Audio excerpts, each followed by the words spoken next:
आपण एखादं स्वप्न बघतो, एखादं देह डोळ्यासमोर निश्चित करतो आपल्या, आणि ते स्वप्न सत्यामध्ये उतरण्यासाठी, ते देह गाठण्यासाठीचा आपला प्रवास सुरू होतो.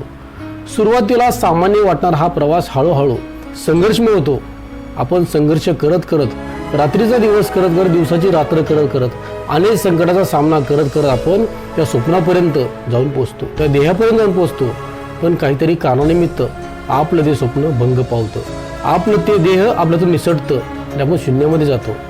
पण एक लक्षात ठेवा, ते देह निर्माण झाल्यापासून, ते स्वप्न पाहिल्यापासून, ते स्वप्नापर्यंत जाईपर्यंत जो काही प्रवास आहे, त्या प्रवासामध्ये जो काही आपण संघर्ष केला, जो काही स्ट्रगल केला, त्या संघर्षामधनं, त्या स्ट्रगलमधनं जे काही आपला अनुभव मिळाला आहे, त्या अनुभवाच्या शिदोरीच्या जोरावरती आपण जीवनामध्ये परत नव्याने स्वप्न पाहू. हे स्वप्न निर्माण करण्यासाठी आपल्याला हा अनुभव एक संजीवनी ठरल्याशिवाय राहणार नाही, हे मात्र नक्की. रामकृष्ण हरी. स्वामी समर्थ.